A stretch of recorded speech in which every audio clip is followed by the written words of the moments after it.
setting at dawn times, my seed.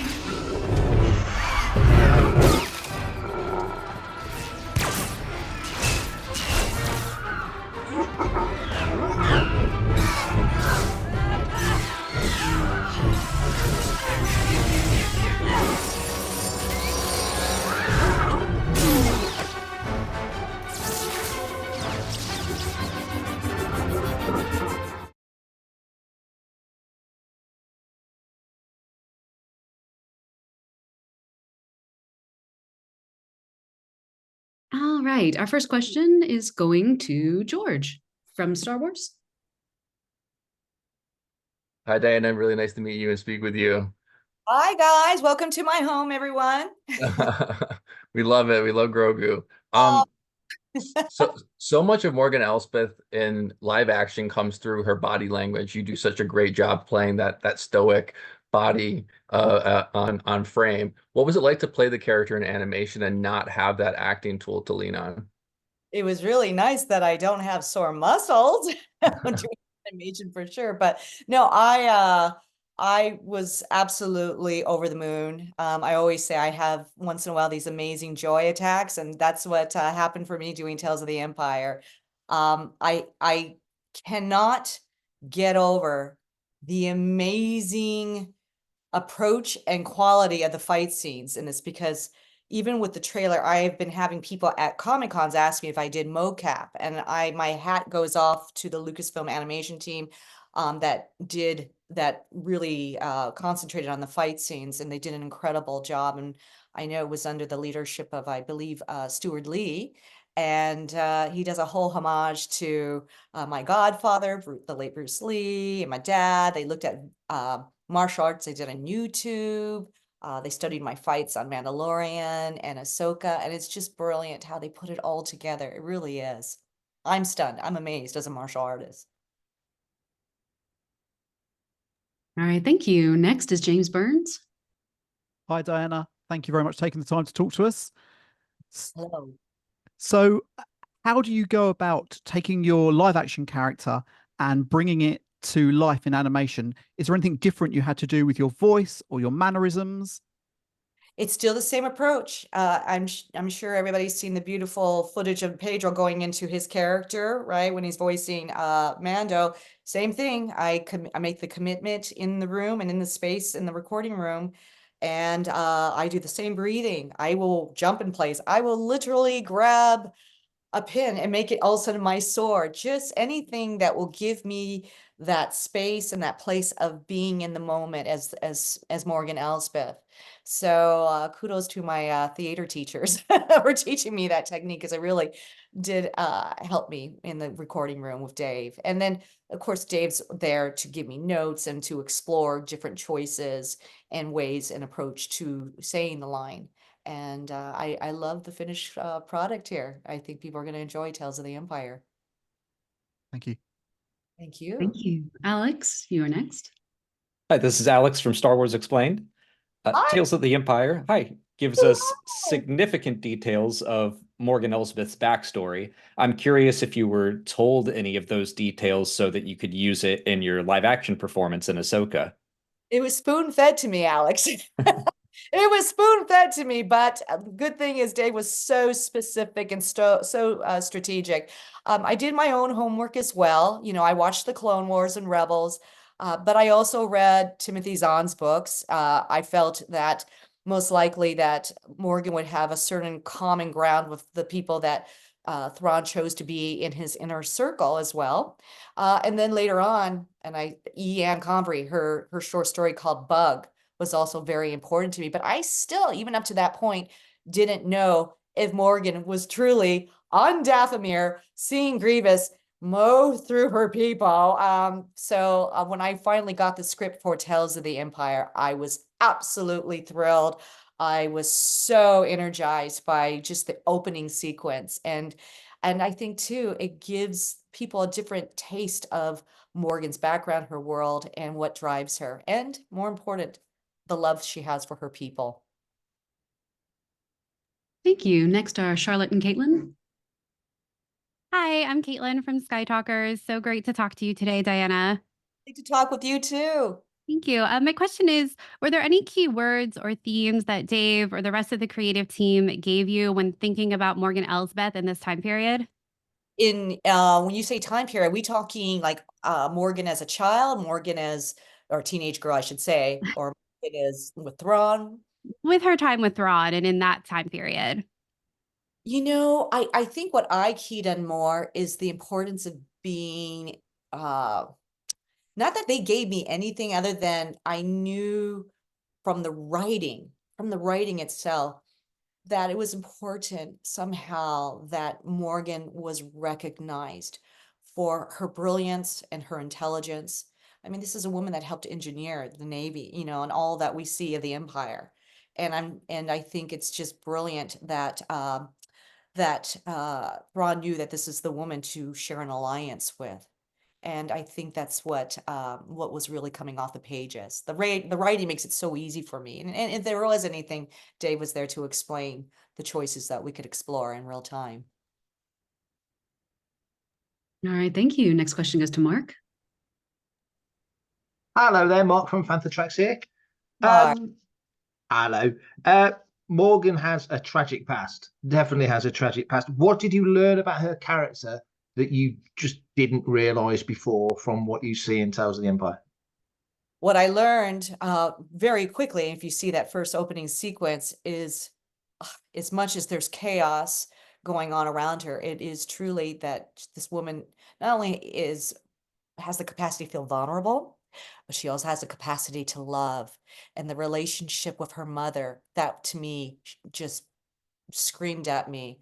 And to see how she would lose her mother, but yet her mother was a role model to her of sacrifice and being able to defend and protect her daughter and to be this incredible woman warrior. So that was the kind of role modeling she had from her mother.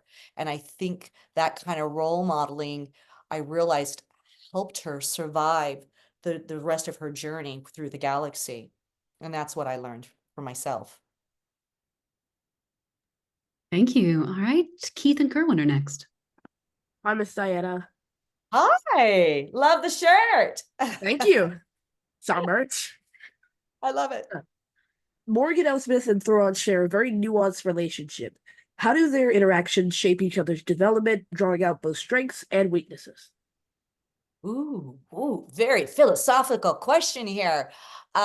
You know, for what I love is that Thrawn saw something in Morgan. He saw that she was not just smart, but she was tenacious and also in many ways they were outsiders, right? And so they were probably realized that in some ways when you're an outsider trying to navigate the empire, that could be possibly maybe a weak position, but not for those two. You know, they knew that they both were brilliant, had great minds, and I love that Thrawn wanted to recruit Morgan and bring her into his circle because there was a whole new agenda for Thrawn, right? But also for Morgan wanting inevitably, as we would see in Ahsoka, to restore Dathomir. So yeah, that's what I got from the relationship.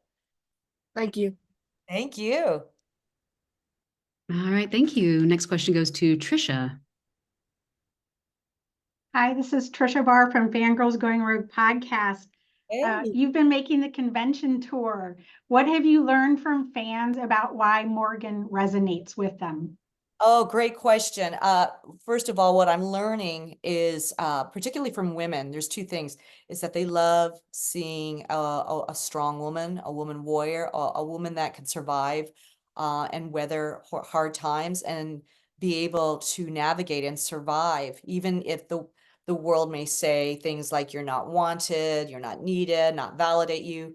That's what I think what women I have interfaced with have said. But the interesting thing for me is also the response of men. And I've had so many men say, oh my gosh, I have my daughter now in martial arts, or oh my gosh, I want my daughter to be strong and to be able to grow up and be able to navigate her life. And it's been great. She's been a role model to both men and women in a different, unique way, even though she's kind of a villain. I think people can take from Morgan some of the positive aspects of her character and just go, wow, we love her strength. Thank you. Dan, you've got next. Thank you. Hi, thank you. Hello. Thanks so much for being here with all of us. I'm Dan Ter from Coffee with Kenobi. Hi, yes, hello. Yes, Nice great. Yeah, you as well. You as well. Morgan is so fascinating because she's got this wonderful paradox, right? She's incredibly disciplined and focused, but she's also so angry and volatile, and with good reason. We certainly learn a lot more about that through Tales of the Empire. But how do you kind of process and navigate that as an actor and a performer? It's interesting because I would have these talks with Dave because, even though technically she's classified as the villain in Mandalorian and Ahsoka, what I'm really relieved is that when you watch Tales of the Empire, and for me, this is what I see, is nobody ever sees themselves as a villain, right?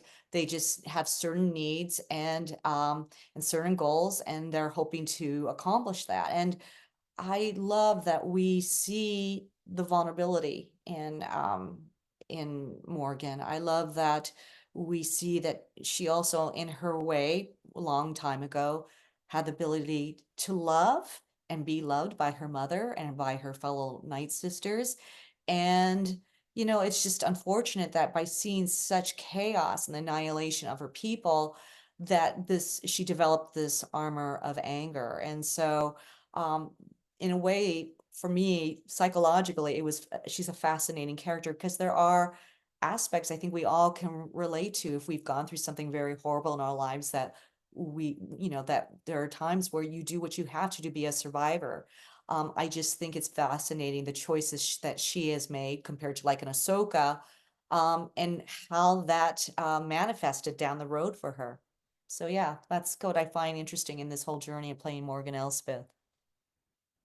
Thank you. Thank you. Richard and Sarah, you've got next. Hey there. We are Richard and Sarah from Skywalking Through Neverland. Oh, I love that. Now, I love in Tales of the Empire that the primary imagery we see behind Morgan is fire. And I wanted to know, did Dave Filoni show you any kind of concept art with fire? And what do you think this says about her character, that fire?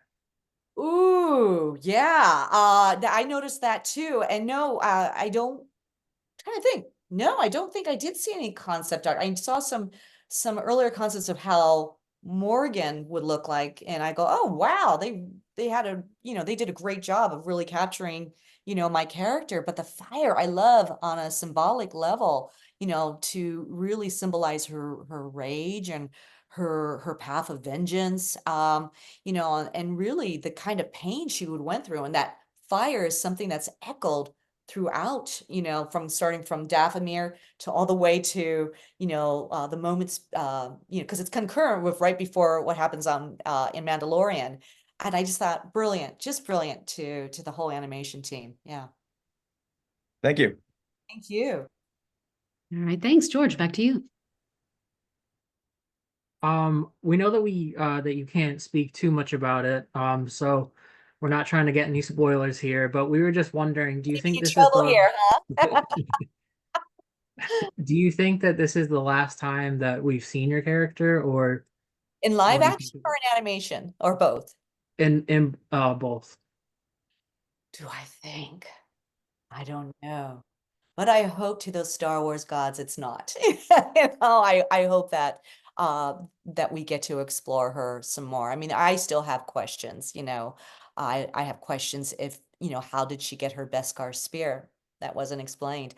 I have questions like, did she do simple things like ride Rancors and Dathomir? Did she know Darth Maul? Did she, see Asajj Ventress and go, wow, I want to grow up and be like her? I mean, I got all kinds of questions, but yeah, I hope it's not. I hope that there's more of Morgan Elspeth to come, but who knows, We'll see what the threads of fate decide. All right, thank you, James. Back to you. I just wanted to take you back to Ahsoka because one of the most gratifying things for all of us fans was seeing the camaraderie between all of the cast and the crew after the show came out, because obviously we had the writer strikes and we had COVID and we had all those things. So we we all wanted more, but we weren't getting it. And the minute the show had aired and the writer strike and the actor strike had finished, we got these amazing, amazing images of all of you from behind the scenes. And it was so gratifying to see. And I just wanted you to talk about the camaraderie with all of your other Ahsoka castmates. Oh, I love this question. You know, I use this term because my grandmother is from Hawaii. She's Filipino Hawaiian. And there's that saying called ohana, you know, meaning family. But it also means you can include people that are not necessarily related to you by blood, but they are like family. And I always use the term Star Wars ohana. You know, when I see Ivana, our texter, I'm like, oh, hey, ohana. You know, I loved being with Ray when he was alive. I mean, we formed kind of a very tight family unit, and not just cast members, with our crew members too. And I feel so privileged and so lucky to be part of that experience because, I've heard and I've seen of some sets where it could be kind of dysfunctional or toxic, but I tell you, for me, the Lucasfilm family is incredible. To me, they are Ohana, and we all support each other. We love each other. We're rooting for each other. And I'm just thrilled that I get to be a part of this experience and journey with everyone. And so I love that question so much because, I especially think about Ray. I think about Shauna Tropic, who we loved, who was our beautiful wardrobe designer. And I know on Mandalorian we have Carl Weathers that we lost, but so when we lose these people, it really feels deeply. And but it's still I don't know, I look to the stars and I'll think of them, and it's a great experience. And I'm not just saying that to say that. It really is a beautiful experience. And I hope that all people can just experience just a little what I have felt. And the fans too. The fans have been incredible. And I think they know how much I love Star Wars. I always have since I was a little girl. Brilliant. Thank you. Thank you. Thank you. All right, Alex, you've got last. I don't want to follow that great question. But Yeah. but I will. I'll try. I love so much that you brought up the Star Wars books, and I love that you read some of them to prepare to play Morgan. I've been thinking about that short story Bug since it came out, so I'm curious, what did you find most helpful or fun to learn about while you read those stories? It helped me because I wasn't quite sure the background. So for me, it helped fill in the dots where I felt it could help contribute to making my character more realistic and believable. I mean, I love how Timothy Zahn writes Thrawn and all the characters within a circle. So I certainly felt Thrawn would also seek the same kind of relationship with Morgan, that she was brilliant, she was ahead of her times, and strong, and that he could counter, and her loyalty. That's the other thing too. Boy, is she loyal to Thrawn. But I love Ian Convery's book because, you really see that you get a sense of the commitment these women have to each other as a clan and as a family. And I was so happy that I had at my disposal these books. I will also say, and I have to give kudos also to Star Wars Fallen Order. I was watching the video clips on YouTube between Cal Kestis and Mirren. I thought that was very important. So I go, oh, Mirren, she's close to a Jedi. Well, then there's a complexity to the Night Sister, and maybe in general, where they could be more dark, or maybe they could be more light. This is fascinating to me. And then of course, I was very lucky that I'm a mom, and I grew up with my kids. I feel like I grew up watching Clone Wars and Rebels. And again, seeing the animation to those shows and understanding the Night Sister, fellowship was very important and what they mean to each other. So there it is.